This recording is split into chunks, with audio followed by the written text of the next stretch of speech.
Le réveillon du Nouvel An est une période d'équilibre. Le commerce fait son équilibre pour voir s'il a fait un profit, s'il a été blessé. Il est également temps pour nous de faire notre équilibre. Nous profitons de l'occasion du nettoyage spirituel que l'Avent nous invite, et nous faisons ensuite réfléchir notre réflexion. Cela valait-il la peine de vivre comme nous vivions? Vous connaissez mon peuple. La plus grande richesse que nous puissions accumuler dans la vie, la richesse qui fait vraiment une différence, est humaine. Elle passe tout le temps à travers les liens, les significations. Je ne parle pas seulement de la richesse humaine de ce territoire. Non, je parle d'humanité.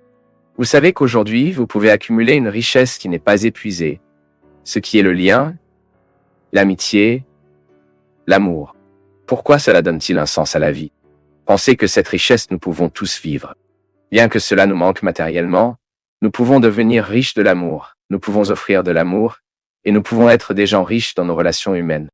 Nous devons penser, à la fin de chaque année, cette richesse. Cultivons-nous ou non? Vivons-nous de la bonne façon? Pensons-nous à l'occasion d'aujourd'hui de vivre le vrai sens de Noël? Construire des richesses dans nos cœurs. Nos cœurs sont-ils occupés? Garons-nous notre temps, notre opportunité d'être qui nous sommes le meilleur moyen? Mon cœur aujourd'hui, peut-il dormir satisfait de combien il aimait? Quoi, par cette année, j'ai choisi magasin dans mon cœur? Comment me suis-je cultivé? Comment ai-je cultivé mes liens? Comment ai-je pris soin des gens que j'aime? Qu'est-ce que j'ai choisi de vivre? Comment choisir de vivre et que choisir de faire? Fabio, j'aimerais votre aide. Je me suis senti très en détresse, triste. Je ressens de nombreuses forces négatives autour de moi. Je suis devenu une personne amère. Je ne suis pas en mesure de pardonner à ceux qui m'offensent. Je me méfie de tout et de tout le monde, sans le moindre désir de quitter la maison. Quand je pars, je ne peux même pas regarder les gens. Je suis méfiant et effrayé. Quoi qu'il en soit, je me suis isolé du monde. Je suis sans amis, je suis sans personne à mes côtés, Père. Comment le faire? Comment sortir de cette situation d'isolement? Ma fille, tout d'abord, nous devons identifier que ces isolations, cette tendance à l'isolement, peuvent être un symptôme de dépression. J'aime toujours la différenciation. Ce n'est pas toute tristesse qui est la dépression. Il est très triste de faire face. Passera, par exemple, comment ces personnes qui vivent ce moment sont si tragiques là-bas à Santa Maria. C'est une terrible tristesse que si elle n'est pas bien entretenue, si elle n'est pas bien administrée, elle peut devenir une dépression. Nous savons que l'isolement est une caractéristique de la dépression. Il serait donc intéressant au début de faire cet effort pour sortir de vous-même, d'amener des gens qui peuvent ajouter. Si vous vous êtes isolé, il est très probable que vous ayez laissé beaucoup de bonnes personnes de côté. Alors pouvoir analyser. Qu'as-tu laissé derrière vous? Qui sont ces gens qui sont soudainement isolés et que vous ne leur avez pas permis de faire partie de votre vie? Parce que c'est symptomatique. Plus nous nous isolons, plus nous avons de difficultés à retourner à la convivialité. Donc, soudain, si vous prenez du recul et essayez de reprendre ces relations qui peuvent briser le pouvoir de cet isolement, vous vous aidez déjà. Ah, prêtre, je ne comprends pas. J'essaye et je ne peux pas. Il est...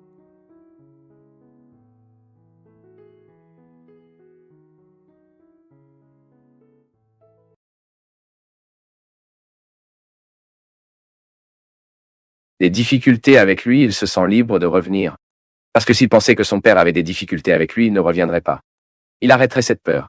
C'est pourquoi nous faisons beaucoup d'erreurs en tant que chefs religieux, quand même bien intentionnés, avec un désir de mettre en évidence le péché. Ceci et cela, nous avons mis dans l'autre cet état d'esprit que Dieu a des difficultés avec lui.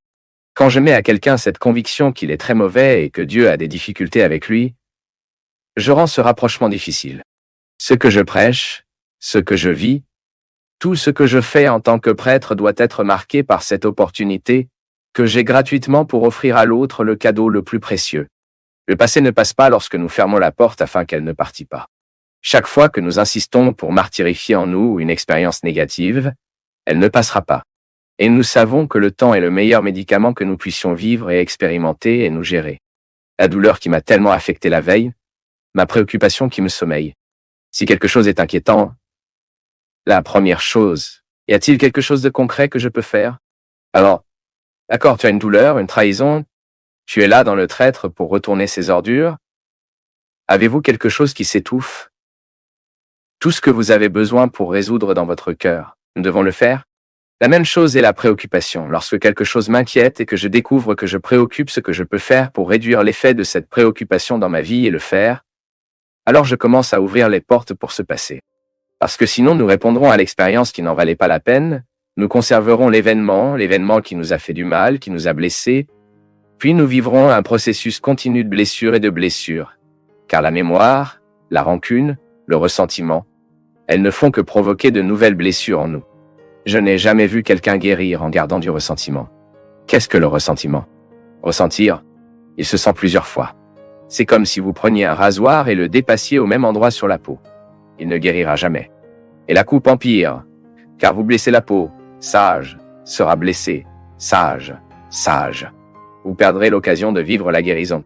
Ce n'est pas comme ça? Avez-vous remarqué que lorsque vous commencez à guérir, faites-vous une noix de coco? Ce n'est pas comme ça. La guérison provoque une sensation de démangeaison, non? En nous, c'est la même chose. Vous pouvez voir, il existe de nombreuses situations affectives, que parfois nous commençons à nous en remettre. Alors vous avez ce sentiment. De temps en temps, pour reprendre, sont les noix de coco guérison. Tenez-le à partir de là. Peut garder votre haine sous contrôle. Peut garder votre ressentiment sous contrôle. Peut garder vos besoins sous contrôle. Et puis, vous commencez à vivre le processus de libération des conséquences négatives qui vous ont causé. C'est la vie. Tout le monde est blessé. Je n'ai aucun moyen de créer des perles pour moi.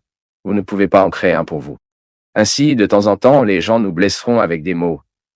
Les gens nous blesseront avec des attitudes. Maintenant, vous ne pouvez pas laisser le mot qui fait mal et l'attitude qui fait mal venir faire des blessures à votre être et prenez trop de temps. Restez en vous si vous prolongez plus que le temps qu'il devrait rester. Il atteignit son être. C'était dans la profondeur de sa vie. C'était dans le fond de son cœur. Commence déjà à faire un moyen de le guérir. Parce qu'à partir du moment où vous avez une blessure, vous risquez de tout infecter. Dans l'affection, ça fonctionne comme ça, non? De temps en temps, quelque chose vient, nous blessons le cœur, nous perdons leur volonté à tout. Perdre votre volonté d'étudier. Pourquoi perdez-vous votre volonté? Pourquoi? Cela n'a aucun impact, il nous affecte. Maintenant, le temps qui durera, ce qui l'affectera, que vous devez être administré par vous. Après tout, c'est votre être qui est en jeu, n'est-ce pas? Et soudain, vous commencez à tout mal parce que l'être est blessé. Donc, il y a...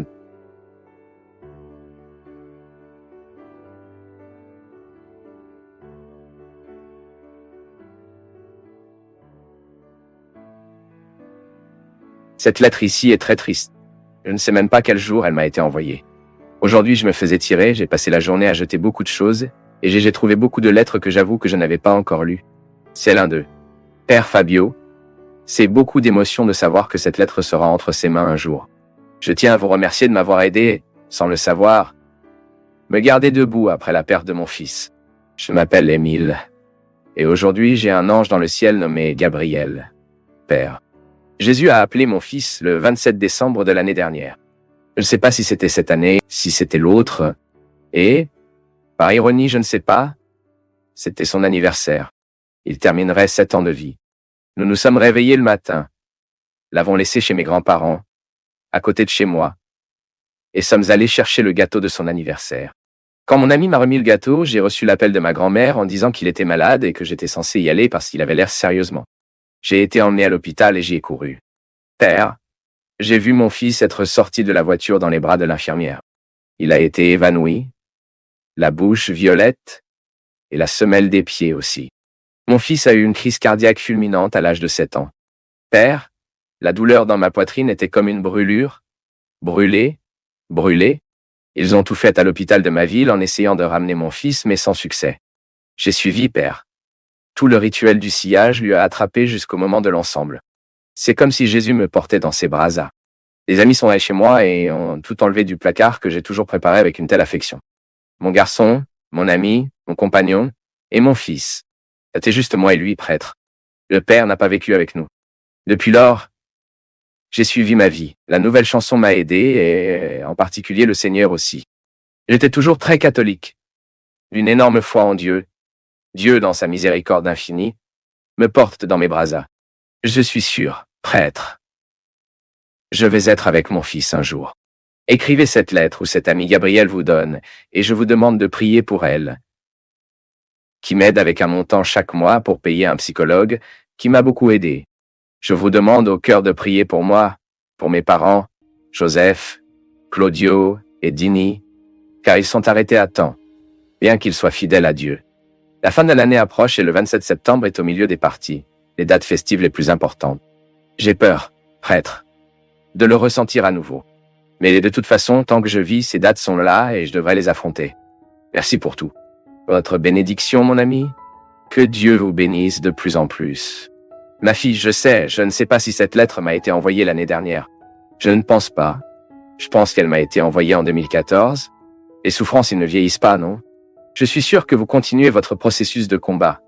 Vous libérez de la perte, tout comme nous aussi. Nous devons libérer nos cœurs de tout ce qu'un jour a lié, qui nous a empêchés d'aller au-delà. Car la douleur nous paralyse. Les souffrances nous paralysent. La mort nous paralyse. Et vous, Émilie, vous avez sûrement besoin de faire face quotidiennement à la délivrance que Dieu vous donne à travers votre force. Mais c'est une tâche humaine difficile à vivre. Il n'est pas facile d'enterrer un enfant.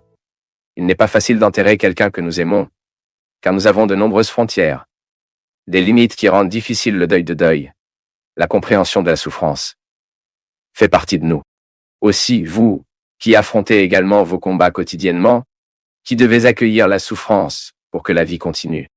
Rien ne nous ressemble. Les choses ne se produisent pas comme nous le déterminons. Nous ne sommes pas les seigneurs du temps. Aujourd'hui, nous sommes ici. Demain, nous ne sommes plus. Aujourd'hui, nous avons les gens que nous aimons. Demain, nous n'avons plus. Et nous devons être libres de comprendre cela. Nous devons nous libérer de tout ce que le passé nous tient, nous a servi, et nous empêche souvent de voir la grâce du moment présent. Ou parfois nous sommes attachés à la veille,